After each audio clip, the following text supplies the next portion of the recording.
have to really escalate the noise we make so that we'll be heard.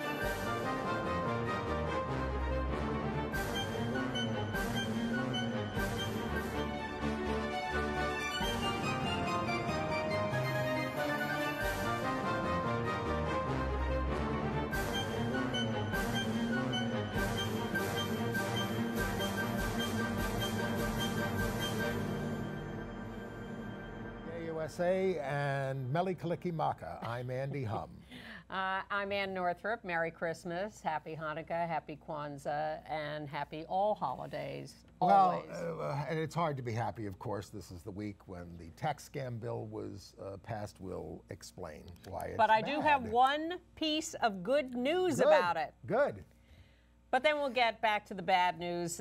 Several federal agencies, as you may have heard, have advised their staff not to use certain words such as transgender, diversity, science-based, evidence-based, and my favorite, vulnerable, in writing grant proposals or budgets. Several Trump nominees have actually been stopped in the Congress and withdrawn, although about a third of his federal judicial appointments have anti-LGBT records. We all celebrated. More could be anti-LGBT. We all celebrated the election of Doug Jones to the Alabama Senate seat last week, but did you know that Doug Jones has an out gay son who has been giving interviews to the gay press? We'll tell you about him. The U.S. Catholic bishops have a Christmas present for you, a letter trashing transgender identity. Yet another trans woman of color murdered, Brandi Sears in Houston. Now, Bermuda is continuing to move to repeal marriage equality, while the right-wing president of the Philippines, a thug, has come out for it. For the moment. We'll see whether that stands. Andy is going to review Mark Rylance in Farinelli and the King, and another British import, The Children. And we have a very special Christmas present for you. In the last 20 minutes of the show, our old friend and well-known author, Eric Marcus, author of Making Gay History. Making Gay History. That's the title of the book. Oh, Making History, correct. Thank you. And now he's turned all his interviews from that into a podcast, which is Making Gay History. So he'll be here in the second half of the show to tell us all about that. Great. So, all right, you're going to tell me, it's been a horrible week. Tell me what the good news is. Well, I did a little research on this tax bill. I have not read the whole thing. No one has. But I Googled this. Repeal of the Johnson Amendment. They didn't do it. Oh, thanks, Ann. That's great news. It is great news. The Johnson Amendment was under Lyndon Johnson. It said that if you are a tax-exempt organization, you can't be endorsing candidates and doing politics. Trump has been trumpeting for over a year that he's going to get rid of this, and that was going to allow major donors to give money to churches, get a tax deduction, and continue to take over the country. And make the churches do all this political work. And millions, billions could have been funneled through churches, right-wing evangelical churches, to support right-wing candidates. That was the plan. I don't know how the right-wing evangelicals let them get away with this, but the repeal of the Johnson Amendment was in the House bill, but not in the Senate bill. And when it came out of the conference committee, no repeal of the Johnson Amendment. Wonders never cease. So but the country's going to hell in a handbasket with the rest of this tax bill. And it's going to take, as has been said, probably a decade to recover from this. And the thing is, people are going to probably get their paychecks next year and say, "Oh, I won the lottery. They cut off $20 out of my taxes." But they're going to cut services so badly that your cost of living is going to go up. If people have to understand this in order to fight it. And they're going to cut Medicare and Medicaid and Social Security and all these entitlements. And then the true nature of this will not be seen until you're filling out your 2018 tax returns after the midterm elections and see that, in fact, you can't deduct what you could deduct this year, and suddenly your tax situation is not as good as you thought it was when you saw that your withholding was lower. All right.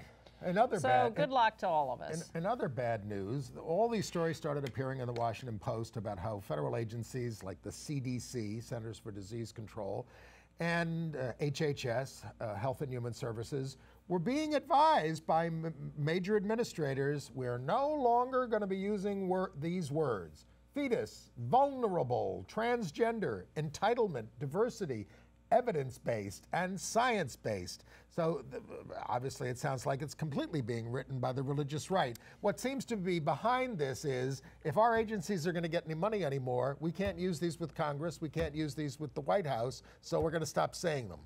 Now, the CDC is trying to walk this back a little and say, look, everybody in the world is conscious as they write budgets or grant proposals or whatever of how they write things and how they describe things, and that's all this is. But it's not all this is. The CDC held a meeting with their staff about how to write these budget proposals, and here's the quote that came out of the meeting from the staff. Are you kidding? Well, the other quote... That's all you need to know. The other quote that's coming out of this advisory is that you need to be sensitive to community standards, which is all about, again, appealing to the religious right in these places. So people were incredulous. Credit to the Human Rights Campaign, who we sometimes criticize on this program. They projected all these words on the Trump International Hotel. That was beautiful. Absolutely beautiful. And it's huge. If you go online, I assume it's available on the hrc.org site. They did it right on the front of the hotel, right over the doorway of the hotel, in huge letters. Perfect. They projected all these things. And the State Department is now advising its staff, we don't promote sex education, we promote sexual risk avoidance, and this is going to go into PEPFAR documents for AIDS funding and things, and it's going to be promoting abstinence only. There was somewhat of a cut in that under the Obama administration. It's coming back. And the smoking gun is that all of this was laid out on the Family Research Council website as a plan. This is part of their whole plan for destroying the government and imposing theocracy and all of that. So this didn't just spring up as a natural occurrence in government grant writing or budget writing. This is something that the right wing, as they did with transgender people in the military, this is part of their overall plan. Judge Lewis Powell wrote this plan in the 1960s, and they've been working on it ever since. We need a plan too. The other thing is that, you know, HHS, Health and Human Services, has published a question about policy for softer rules for religious providers of care and how they should be allowed all sorts of religious exemptions. So they published this for comment, and they got over 10,000 comments on this. And how many did they publish of these comments? 80. 80. They are concealing almost 10,000 comments. Well, and guess what? They picked the ones that were in favor of softer religious exemptions. We get a few negative comments from viewers sometimes. We don't put those on our website. No, we answer them and thank people for taking the time to write and take their concerns seriously, because we do care. Well, not the ones that tell us we're going to hell. All right. Even those. What the heck? Trump judges, they actually did withdraw the nominations of two of the most egregious ones, this guy Jeff Mateer and Brett Talley. A lot of it was because they had not only no experience, but they had bad political connections and things. Well, Brett Talley turns out to be a ghost hunter, and Jeff Mateer says that trans children are the work of Satan. And neither of those opinions helped them in getting nominated to the federal bench. And you all heard about William Peterson. He was the guy who couldn't answer it. He'd never tried a case of any kind ever. And he was up for a federal judgeship, and he didn't know anything about the rules of the federal court. And that was brought to light by a Republican senator, John Kennedy from Louisiana. And good on him for exposing that. So they say, at least, that they're starting to get the message that they can't just give them anybody. Well, the other impressive thing... Even for the Republicans. The other impressive thing was that they got a couple of Republican votes in committee against Scott Garrett, former New Jersey congressman, very anti-gay, to run the Export-Import Bank. And so they defeated him with those Republican votes and all the Democratic votes. And the reason we care about that is that the Exim Bank used to be run by Fred Hochberg, out gay, longtime activist and government official. So we found it particularly egregious that it should be handed over to Scott Garrett. He was the highest ranking out gay official in the Obama administration. Now, Trump is still seeking to stop trans troops in court. We've won all these court decisions that say it's got to go into effect January 1st. You haven't got a good reason, but they filed a motion in the Fourth Circuit, which is Maryland, Virginia, West Virginia, North Carolina, and South Carolina. There are no Trump judges confirmed there yet. There are a bunch of them confirmed farther south, but I don't expect them to prevail. And now that they've passed this tax bill, you know, that I would like to think that frees up some of the Republicans to have other opinions. The other piece of good news is out of Pennsylvania, where a federal court judge there, Wendy Beetlestone, has approved a preliminary injunction against more Trump religious freedom rules on contraceptive coverage. She says that the Trump attempt to override the Affordable Care Act guarantees of free contraceptive availability is illegal. They went too far. They're not allowed to just override a law like that. So contraceptive coverage is back for women in certain circumstances. And a bunch of attorneys general are in court trying to stop the end of net neutrality. Puerto Rico did something terrible this week. They passed a bill in the Senate to allow anyone claiming a religious objection to discriminate versus LGBT people, and were urging Governor, what's his name, Rosales, to veto the bill. The governor to veto the bill, well, but he's pretty conservative. This is the same bill that passed in Indiana under Pence that ignited such a firestorm and threats of boycott of Indiana. It's a very broad religious freedom exemption for businesses.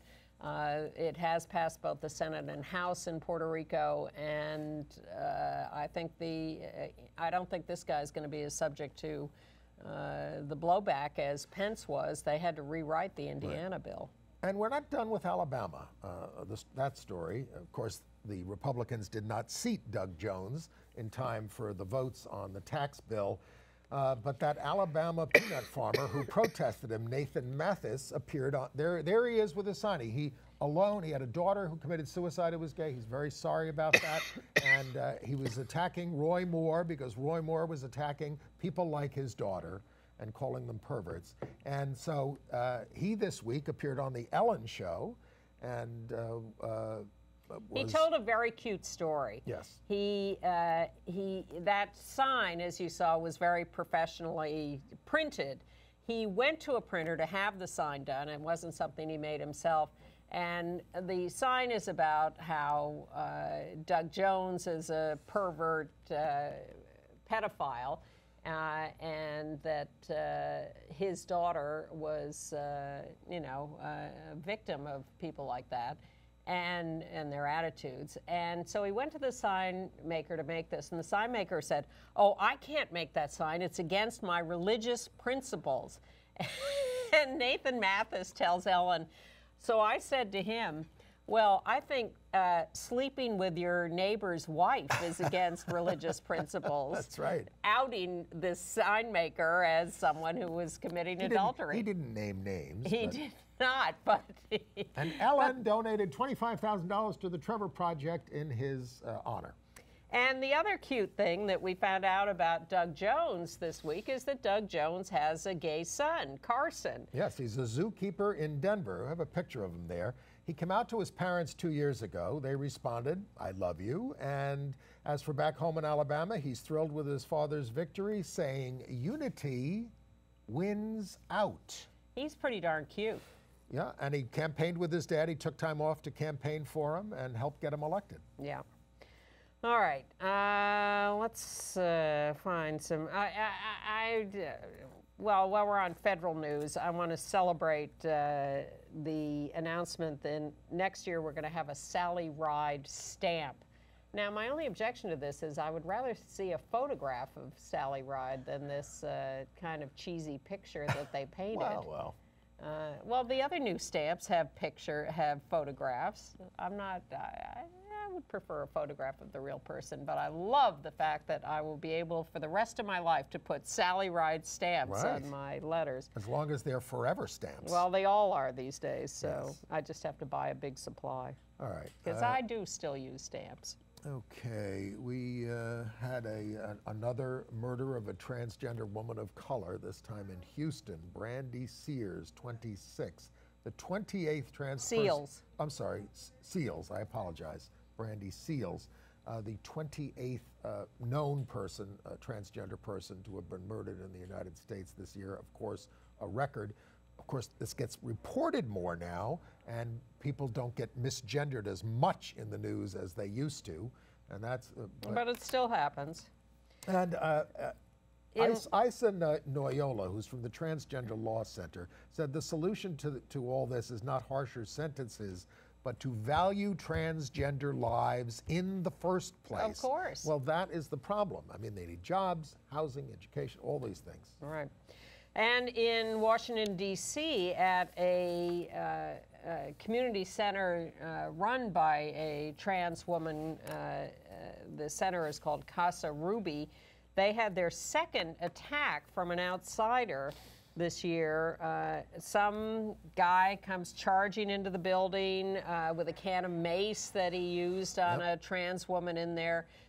This, when you are visible, you are also a potential target, and they have been targeted. Well, speaking of what about what the U.S. Catholic bishops did this week? It was pretty horrendous. They issued a joint letter from the U.S. Conference of Catholic Bishops saying that they reject transgender reality, they said, because I'm glad they call it reality. Because God created us male and female, and gender and sex cannot be separated. So we want compassion, but we don't want any affirmation of these people. And it's just it's a genocidal statement, and the Pope is in on this too. It's just, it's just abhorrent. I'd like to know where they got their science degrees and what makes them such hateful people in the first place. Well, and not to put too fine a point on it, but you got your own problems there, don't you? Men who wear, dresses, and you've got, of course, it was all pointed out when Cardinal Bernard Law died this week, resurrecting the entire. He hid 500 sexual abuse by priests of children. So anyway, he's unlamented. By the way, in Milwaukee, a Catholic priest named Gregory Greiten, Greiten, came out as gay. He got a standing ovation from the congregation and support from the diocese because he says he's a celibate, but he's gay and he wants to be free. And they seem to affirm it. Now, when we can get them past celibacy, we will make a real contribution. Men only. In Kansas, at Marion High School, a rural high school in Kansas, they had this tradition for the last few years where seniors, I love this thing, could paint their own parking spot. They could decorate it any way they want. Of course, this led to someone doing a Confederate flag and others doing Bible verses and someone doing a Trump Make America Great Again spot. But Logan Wayner painted his rainbow, and it was vandalized. And the principal backed him up about having a rainbow space, but the school board voted 4-3 to ban painting of parking spaces entirely. They had complaints from some guy, a parent or a community guy, who came to a school board meeting and screamed and yelled. And the Westboro Baptist Church. Yes. So no more painting of parking spaces at Marion High School in Kansas. The entire program has been ended. On the harassment front, which never ends, the photographer Bruce Weber has been sued by, we have a picture, by a model named Jason Boyce, who says he was asked to rub Weber's genitals during the casting session, and another model, they're both there. With Lisa Bloom. Yeah, Mark Ricketson. Vanity Fair canceled Bruce Weber's book party. There you go. In Boston, it turns out at the Fenway Health Center, a long-standing LGBT health center, the chief executive hid 4 years of sexual harassment charges against an honored doctor there, Dr. Harvey Macadon. The board fired him. They weren't informed. Yeah. They weren't told about it. Well, that's a bad thing. Can't hide it. No. And Abel Cedeno, you have an update on him. This is the young man in the Bronx who was defending himself against an attack and had a knife and ended up killing one of his classmates. But he is now suing the city of New York. And I was a little like, you're under a manslaughter charge and you're going to sue? I mean, I think he was defending himself, but you're going to sue. And it is to help all LGBT kids who are being bullied in the schools. It's to make the schools do a lot more and enforce their own policies. The only thing he's asking for himself is some help getting over 6 continuous years of bullying and getting some psychological help. But he's not suing for damages. Good news from Reading, Pennsylvania, where the city council unanimously has adopted a ban on conversion therapy for minors. And in Bakersfield, California, there is another one of these bakeries. This is called the Tastries Bakery. Refuses to make wedding cakes for same-sex couples, got sued by the couples. The state asked for a restraining order against the bakery to prevent them from making any wedding cakes until the lawsuits are resolved. And the court said, no, we're not going to give a restraining order yet. We need more information. That's what they said. So they're back in court on February 2nd.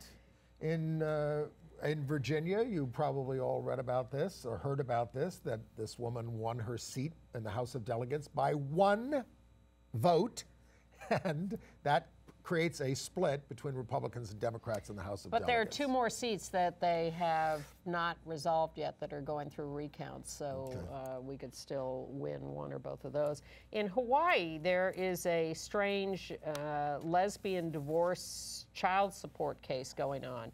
The lesbian couple, they had discussed having children, but they hadn't made any particular plan. So one of them is in the military and goes off to war, and the one who remains home decides to get pregnant with the sperm donor. And then the military one comes home, the child is born, and she and the couple decide to divorce. Well, now the military one says, I never agreed to this.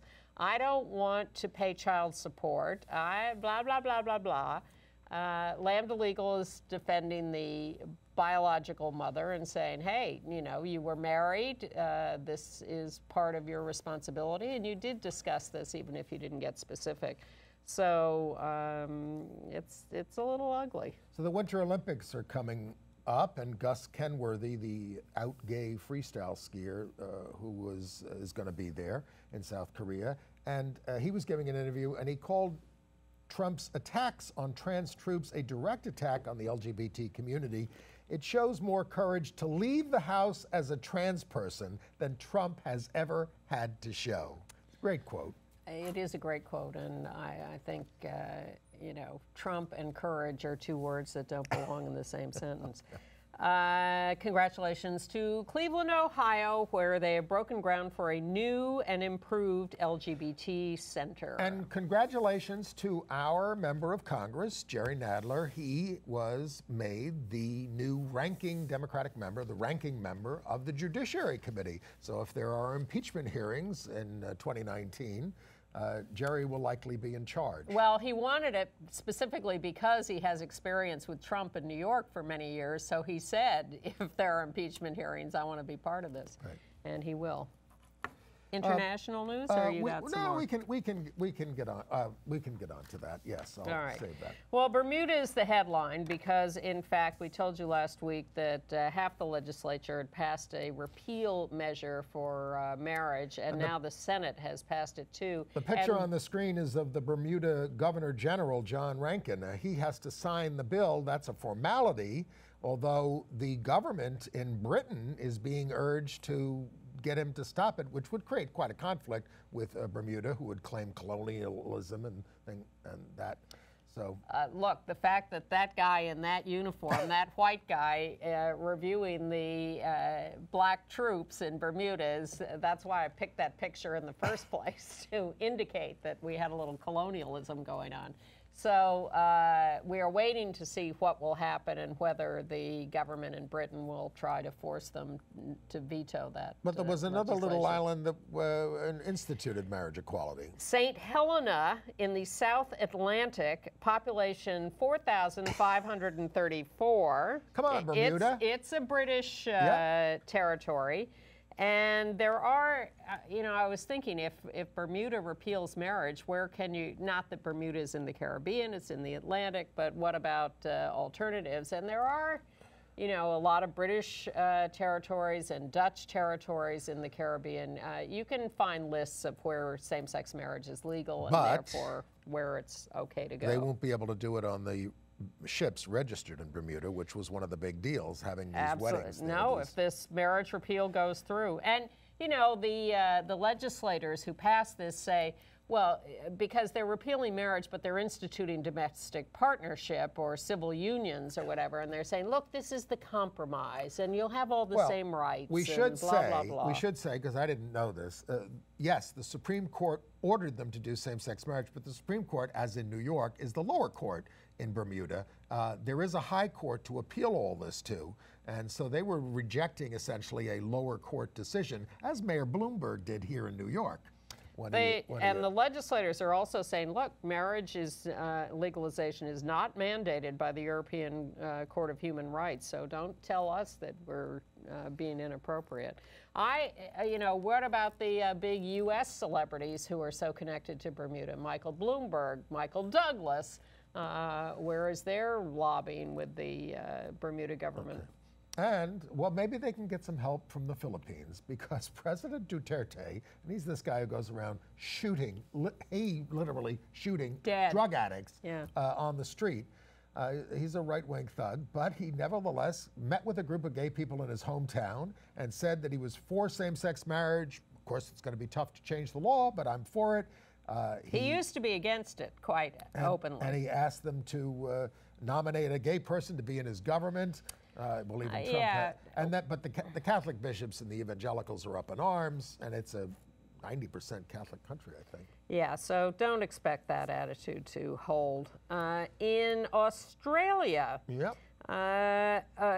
3 lesbian couples have gotten waivers to marry or have their marriages from other places There's a picture of one of them. Legalized now. Amy Laker and Lauren Price, who is Welsh. Now, they got these waivers because their parents were coming to town for their planned civil unions or whatever. And so the government said, well, as long as your parents are spending all that money to come from Wales or wherever, go ahead and get married. We'll waive the 1-month requirement. And for one of the couples, one of the partners is fatally ill and expected not to survive till the end of the year, so they gave them a waiver to get married also. In Mexico, the front-running leftist candidate for president, Andrés Manuel López Obrador, he's entered into a coalition with the anti-LGBT evangelical party called Social Encounter. So scary. That is worrisome. In Namibia, a married gay couple, they were married in South Africa, and they have an adopted son. The aunt of one of them, who was from Namibia, died, and they have taken over guardianship of the son. They are suing for recognition of their marriage in Namibia. So that they can enter and leave the country. Yeah. So they're just applying for an employment. But they did give them an employment permit temporarily. Yeah. Indonesian news. Well, first of all, the Constitutional Court in Indonesia, by a vote of 5-4, rejected a petition to outlaw homosexuality and extramarital sex. That's encouraging, but 10 gay men who were arrested in May at the Atlantis Spa in Jakarta were sentenced to 2 to 3 years in prison. Now, 140 were arrested in that raid, and they were charged under the anti-porn laws because they don't, Well, because homosexuality is not illegal in Indonesia, even though the right wing is trying to make it so, and having lost in court, they're now going to go to parliament. But the government doesn't care whether it's illegal. They're harassing everybody, and they're arresting people for violating the pornography laws just by being gay. Most of those who were sentenced were workers at the club. And good news from Tunisia, where there is a new LGBT online radio station. Radio Shams. And you can First hear it in the all over Arab the world. world. First in the Arab world. Yeah. And, okay, and, all right. AIDS news. Well, interesting report out of Florida. It turns out that Florida, by the end of next year, a year from now, wants to have in place a comprehensive program that is really going to reduce the epidemic in Florida. They want to have PrEP, pre-exposure prophylaxis in the form of Truvada or whatever, available free at all 67 county health departments, and they are promoting condom use along with that. Well, I don't know if this all takes into consideration the new landscape with the tax scam bill and what will happen to funding. Well, that's true. They also are heavily into routine testing for everybody in Florida, which we think there is not nearly enough of, and particularly high-risk testing for both HIV and STDs, treatment for those newly infected, and to make sure those who have been living with HIV are continuing on treatment and at the right levels for that, and doing continuing outreach and education. It sounds like a very comprehensive program. Florida. If you have any information about whether they're actually carrying that out, yes, feel free to let us know. All right, entertainment news. Well, the SAG-AFTRA nominations are out. I am a SAG-AFTRA voter. The ensemble of Mudbound was nominated. Dee Reese's film, who did Pariah, out lesbian. And former Gay USA guest. Yes. Among the male actors, Timothée Chalamet, the kid in Call Me By Your Name. You saw that. I did see it. Of course, I saw it at the Paris Theater where there was a lot of jackhammering going on next door. A little bit affected. It's good. I kept wanting to recast Armie Hammer in the film. He seemed a little old, and he's supposed to be 24. But it's it's like we wanted to recast M. Butterfly. It's well done. In TV comedy, Orange is the New Black is nominated. Uzo Aduba for Orange is the New Black. Jane Fonda and Lily Tomlin nominated for Grace and Frankie. And in a miniseries, female actor Susan Sarandon and Jessica Lange for Bet and Joan. Why is that being mentioned on Gay USA? Because it's made by gay people. And it's got a gay sensibility. Yes. Yeah. The #1 cable news show in the country now? Rachel Maddow. Oh, I thought you were going to say Gay USA. Well, they don't do our ratings. Well, because we're not a commercial enterprise. Right. But we know we have billions of viewers around the world. All right. You want to give us some theater reviews? You saw a couple of things this week. 2 British imports, The Children by Lucy Kirkwood. It's from London's Royal Court Theatre. This has a great cast. That's Ron Cook, Deborah Findlay, and Francesca Annis. Do you remember when she was Lily Langtry 100 years ago on television? No. Oh, well, all right. Well, you're too young. It's about what we owe to the next generation, and it's combined with a personal sexual drama about infidelity. It's very well done. Hour and 50 minutes, no intermission. Then Farinelli and the King. Oh, this is much anticipated. True story. Oh, there he is. There's the great Mark Rylance as the king, King Philip of Spain in the 1730s. This is written by Claire Van Kampen, who was his wife. Rylance's wife. And it's about, can the castrato Farinelli, this singer, soothe the king's melancholy? He's totally depressed, lying in his own crap and everything, and is a miserable guy. And one of the wonderful things is this guy named, and you would probably know this opera singer's name, Easton Davies, sings the voice of Farinelli. An actor plays him. And there's just a wonderful line I want to quote from it. At one point, Farinelli says to the king, he's trying to encourage him, "You've given us hope." And the king says, "Hope is a very great responsibility." Well, I have another opera to recommend that is coming here. We've mentioned this before. an opera called Fellow Travelers about the Lavender Scare, the government discrimination against gay people in the 50s and 60s.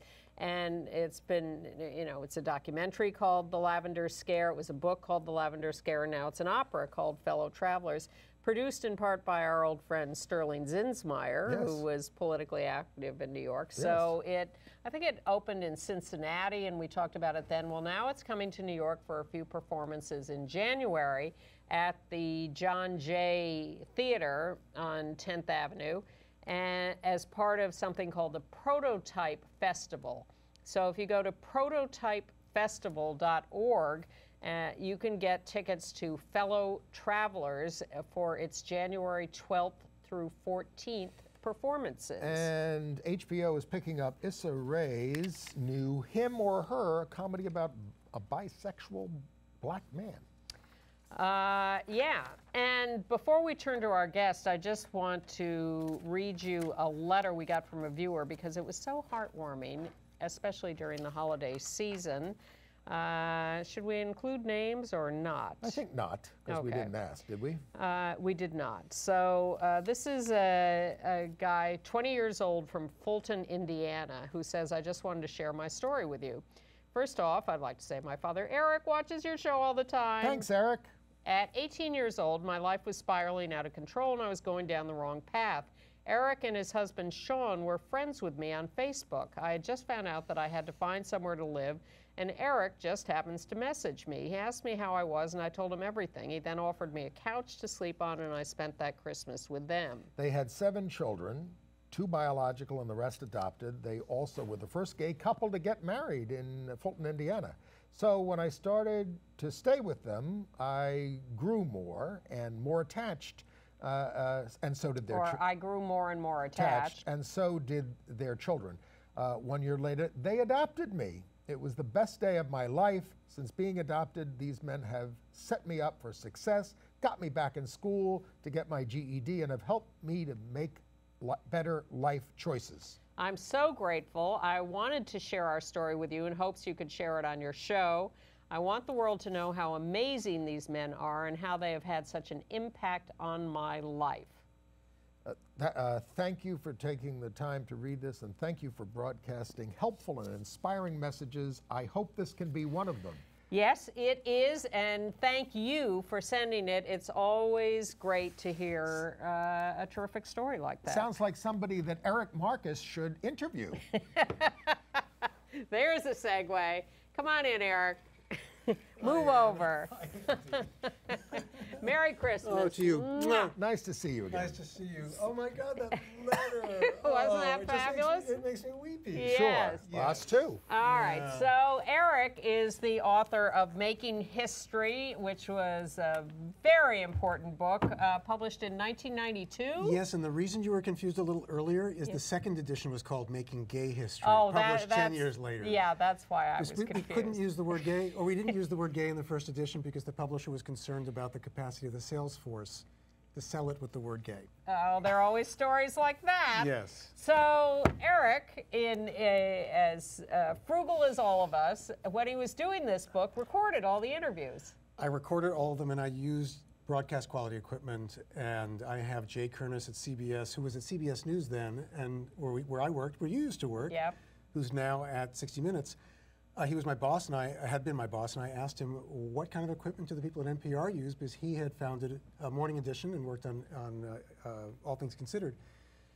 And I called one of his colleagues, and I bought that equipment and used that. So were you thinking even then when you knew you were doing a book that you might use it for something else, multimedia? Not that I would, because there was no such thing as a podcast then. Oh. And I thought one day a scholar or a student might. I thought these stories were important, and I was recording stories of people who were older, often older, and also men who were dying of AIDS. And not all the stories made it into the book because there's a limit to the number of pages. Yes. So you, in fact, have tons of audio interviews with scores and scores of people, and now you have turned it into a podcast called Making Gay History. Yes. So MakingGayHistory.com. Yes. So we have very brief excerpts of several of these, and we're going to start with just a very short clip of your audio interview in 2001. That's right. It's the most recent interview. With Ellen DeGeneres. So we're going to play the audio and show you a few pictures of Ellen over it with Eddie Luck. And how long? It mattered to me always. It always mattered to me what people thought of me. Even though I'd forgotten that for a while, to say, I'm gay and I'm going to say it, and I don't care what anybody thinks, I don't care if I lose everything. Ultimately, when it comes down to it, okay, yes, now I'm gay and I'm free, and then the reality hits like this big wave going, we hate you. We think you're off the air now. We don't want to watch you. We're going to show you when you're that depressed and people are like, but you don't know how many people you've changed, and it's like, but yeah, I'm sad.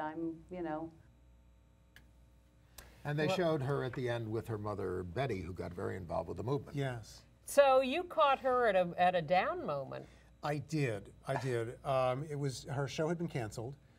They were working on the pilot for the new show that didn't make it. The sitcoms. That's right. So the old show was the one she came out on. That's right, in 1997. Yes, and so we all remember that. And at your house. Yes. Yes, and I of course was at Ann's house. I didn't see you. Well, you were Oh, too. I took the overflow because I live not far from Ann, and there were a bunch of people who had to be brought over to my house. I could only squeeze in 200 to my one-bedroom apartment. And 2 gay men. And that was me, and that was my partner. Randy Wicker was there, too. Randy was? Yes. I somehow didn't see him. Randy Wicker is the oldest living gay activist. Yes. But what people don't know is that there were house parties all over the country to watch that episode of Ellen, and we can't imagine now what that time was like. It's very difficult. We had a sheet cake congratulating her. Yes. Well, the coming out of Ellen DeGeneres, actually, we were working at Hendrick Martin at the time, actually lowered the age at which kids realized that they were gay because it was so much public information. That cover of Time magazine, I'm gay. Yes. But she was depressed. She was unhappy. Yes, she was at the moment I met her. She was. I think she was looking forward to the potential new show, which was not the show we see now. It was a sitcom. But it was a rough period, and nobody remembers that there was a lot of backlash. Her show was canceled. She was scorned. There was all kinds of criticism of her in the press. Jerry Falwell called her Ellen DeGenerate. Yes, and she's human, so she was affected by that. And there were a lot of gay people who were mad at her for coming out. Yes, because they felt it would hurt them. That kind of publicity would You're spoiling it for us. You're telling the gay secrets. What? Yeah, that you're bringing unwanted attention on us. That it'll only hurt us. It's always been the case. People, dating back to the earliest days of the movement, people have been fearful that by raising our heads up, we're going to get whacked. You're spoiling it for us. Yeah. There was one photo that we showed in that sequence of a group of young people really excited. That was the University of Nebraska. It was a listening party for Ellen's show. So it was all over the country. And in New York, you could hear people cheering from your apartment. You could hear people cheering in the Chelsea neighborhood in Manhattan for that coming out moment on her show. And it did wind up on the cover of Time magazine.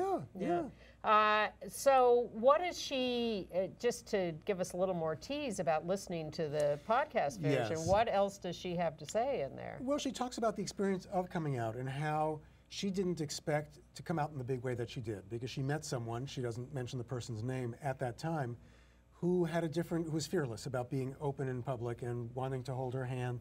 So she said people got to see me grow like a chia pet. She was so funny and so dear in the interview, and had forgotten I was coming.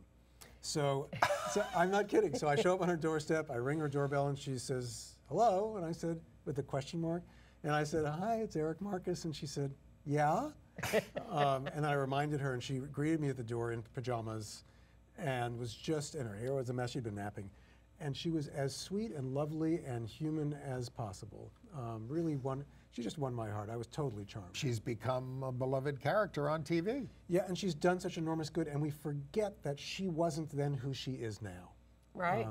We just forget. And a lot of people don't know she's been on television for so long. Young people don't know that history, and they don't understand what it meant to be on the cover of Time magazine in 1997. And it's also interesting to me that, she did the sitcom where she came out, then she did the sitcom that failed. But she knew, she said at the time, I want to do a talk show. That's what I'm meant to do. And she made that happen, and sure enough, it has fulfilled her prophecy. Yep, and she continues to do great things for LGBTQ people. Yeah. She does. I mean, she kind of eschews politics, but when she decides to make a comment on a political issue, it's powerful. Well, the thing we showed earlier in the Yes. show with the Alabama farmer. Oh, those things make me cry. Yes. Well, Oh, my he goodness. does. He is just spectacular. Yeah. All right, so you can hear the entire Ellen interview with Eric at makinggayhistory.com. And let's move on to our next story, which is Perry Watkins. Yes, almost no one knows who Perry Watkins was. He died of AIDS, and that's why we probably don't know his story. He was drafted in 1968 during the Vietnam War and was open about being gay. He checked off the homosexual box, expecting not to be taken in. They took him in and kept him for 15 years. Then they threw him out because he was gay. You couldn't get out of it for just saying you were gay. You had to cut off two of your toes. He said the white guys got out for being, when they checked off homosexual. The black guys did not. Wow. And he even performed as like a drag queen overseas. Simone, yes, he had a drag. Yes, he played this character Simone. When I met him, when I interviewed him in 1989, he was living in an unheated house in Seattle. He had no money at all. His case was working its way through the courts. He eventually won and then settled with the military in 1991. He's truly a hero, but he's forgotten. We should say that again. He won his case before gays were allowed in the military. He won his case. Yes, he won a case to be reinstated. Yeah. He took a settlement, took back pay. It was the best thing for him. He was the Grand Marshal in the New York City Pride March, and then he died. The clip we have from your interview with him is about his not being treated well in the military. That's right. So let's play that, and again, look at a few pictures of Perry Watkins as we listen to a brief excerpt from his interview on makinggayhistory.com. Basically, everybody in the unit just kind of accepted me until one night 5 guys decided to sexually assault me. They assaulted you? Yeah. They tried real hard. They were not successful in actually completing any sexual acts, but they tried. They ran me around pretty good. 5. You must have been scared half to death. More than half. But I go in the next morning and I said, I'm not going to deal with this. I went out. That's all there is to it. No, I'm gay, and I went out. Do you know what the military did? What they investigated was not the assault. Their only question was, would you give us the names of 2 people you've had sexual relationships with? The fact that 5 men sexually assault another man in your barracks is not of interest to you. Our system of justice, our military system of justice. Oh, that's all right for them to assault you. What we've got to prove is that you're gay. The crime is not that they assaulted you. The crime is that you're an admitted homosexual. A horrendous story. And I was pictured there with Miriam Ben Shalom, who was the lesbian activist in the whole thing about integrating the military. Did you talk to her as well? I didn't interview her, no. I don't remember why I didn't, but she would have been a natural interview. There's so many people I wish I'd interviewed at the time, but didn't. There's something that Perry had in common with almost everybody I interviewed. And it's a phrase that I discussed with Frank Kameny, one of the real heroes of the movement. There were so many heroes. It was the word radicalized. That things happened to people, things were done to people that made them angry, and it radicalized them. I often ask people how they had the courage to do what they did. Most often people said it had nothing to do with courage. They were angry, and they were compelled to do something. And they screwed him over. And he decided that he wasn't going to stand for it. And he really suffered during the period between when he was thrown out and when he finally had a settlement. I joined the movement because a boyfriend dumped me. And I wanted to meet other people, and I was very isolated, and I went to the gay group. Andy, that was the other thing that I found. It was either people were radicalized or they were looking for love. Yeah. So this movement was fueled by anger and by love. But it is, in all of those cases, it's about feeling compelled to do it. It's not about sitting around one day and saying, I think what I'll do is such and such. No. You do it because it's just the natural progression. And you of hear events. that in Ellen's interview in particular. She talks about how you have to. She says, you see someone in the river drowning, you jump in. And she felt it was boiling over in her. She had to do it. And by the way, in reference to what Perry Watkins says about being attacked, the number of men attacked sexually in the military is larger than the number of women who are sexually attacked in the military. Well, it has to do with the fact that there are so many more men in the military. So there is a larger percentage of women, but there is actually a larger number, a real number of men who are sexually attacked in the military to this day. This happened to Perry just months into his service. I said to him, well, when did this happen? I said, I thought it was years in. His first months, he tried to get out 3 times. He said, I'm gay, just let me out of here. And they wouldn't let him out. And he did a great job. He had a very successful career in the military. So when they finally threw him out, he said, you can't just throw me out without his pension. He had 5 years to go until he could get all of his benefits. And they destroyed him financially. He lost a relationship. And he was determined. They weren't going to get him. So how many recorded interviews do you have overall? 100 interviews, 300 hours of tape. Yeah, we can go along. People say, well, how many seasons can you go? We're in our 3rd season now. We can go quite a long time. And what you get in these podcast episodes is just a slice of a slice. Yeah. So we have an upcoming episode with Morty Manford, who was, with his mother, Jean, co-founded PFLAG. And he was one of the early presidents of the Gay Activist Alliance. Yes, very involved from the age of 19. So we only tell really one story in his episode, and I spent, I don't know how many hours, I think I spent 5 hours with Morty. And are those full audio, all those hours, ever going to be available to everybody? One day, when I'm dead. Am I putting you on the spot? No, everything is at the New York Public Library. So if there's a scholar or student who wants to listen to it, they can make a request. I have to sign off on some of them because there are all kinds of legal issues involved. For people who are no longer alive, it's a much easier thing. For people who are alive, you have to get permission from them as well. One day, I hope that all of these full-length audio, these full-length interviews is available online. So how many have you published so far? We've done 30-plus episodes so far. Yeah. Some of them we did 2 parts, like Gene O'Leary, Gene Manford, and Morty Manford. Did Gene O'Leary tell you about making fake subway tokens?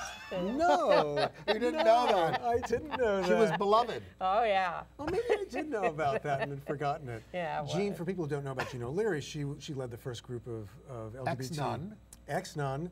And she talks about how she seduced virtually every nun at the convent where she was. Yes. She said God was her witness, or and she was a powerhouse. Pistol. Yeah, she led the first group of gay rights leaders to the White House in 1978. She was the head of the co-chair of the National Gay Task Force at that time, and also with Bruce Feller. Right, and then she was also at NGRA, the National Gay Rights Advocates, and she co-founded National Coming Out Day, which features prominently in our next episode.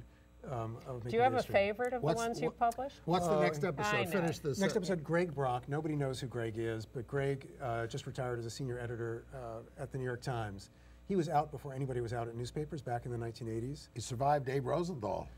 He wasn't at the Times yet then. He was only at the Times for 20 years, but he was on the first National Coming Out Day on Oprah in 1988. Really? And his story is amazing. Yes. Okay.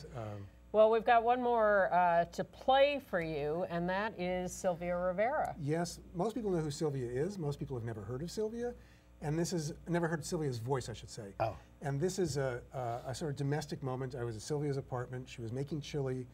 She needed to. Well, let's say who she is. Sylvia Rivera is one of the iconic self-described drag queens involved in the Stonewall Uprising. Street transvestites action revolutionaries. Yes, co-founded a group with Marsha P. Johnson. Very complicated figure. Something else that people don't realize is Sylvia was 17 years old at the time of Stonewall. She was 13. She was 13 when she was on the streets working as a sex worker. 11, she told. 11? Beginning at 11, and she talks about that in this clip. So you'll hear Sylvia at home. She's forgotten the tomato sauce for the chili. It's a domestic scene, and then she goes on to talk about what it was like to be a kid selling yourself on the streets. Okay. Sylvia Rivera. Frank, what are you doing? I just realized you have to go and buy me some tomato sauce. I forgot to buy the tomato sauce for the chili. So could you go around and get that? And, huh? This is our pick up a couple cans, you know. Yeah, nice cans, not the little ones. Yeah, the jars. No, not Aunt Millie's. I need tomato sauce. We're not making pasta. But no, It's, you can sell anything out on the streets. You can sell men, young boys, and young women. There's always a customer out there, and they are the ones that are sick. I remember just going home and just scrubbing myself in a tub of hot water. Oh, these people touched me. I mean, it's sleaze. Even if they weren't old, they could have been young. I remember sleeping, when I was 13 and 14 years old, I remember sleeping with guys that were 20 and 21 because they were paying me. And they had their hang-ups. She had lots of conflicts with the movement. She was thrown out of the LGBT community center, but there is the Sylvia Rivera Law Project. Sylvia's Place is for homeless LGBT youth. One of the problems with icons is that we don't know them as people, and when you understand what Sylvia's life was like, you have a better sense of why she wound up being thrown out of the center, why she was as troubled as she was. There's a scene in a video clip from the 1970s when she's being thrown out of her shanty on the Christopher Street Pier, maybe the 80s. 80s or even and she 90s. says, you think I'm crazy? The world made me crazy. And you get to know Sylvia and you hear about her life, you understand why she had drug and alcohol problems, why she was homeless. Her heart was in the right place, but often she was impossible to deal with.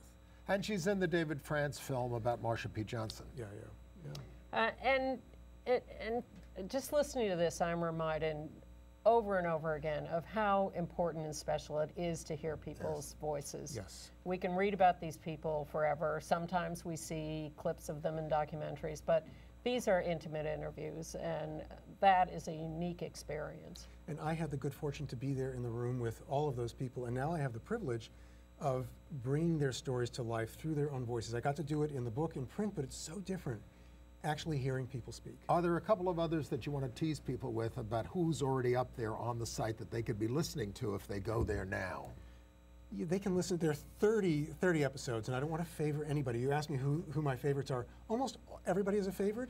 One I didn't like, but is really interesting, is Hal Call, Hal Call took the Mattachine Society, took over the Mattachine Society in 1953 from the founders. But I love Chuck Rowland, Dr. Evelyn Hooker, who did the first study comparing straight men to gay men, in which she demonstrated that gay men were no crazier than straight men. And we know, I don't know if that's such a good thing.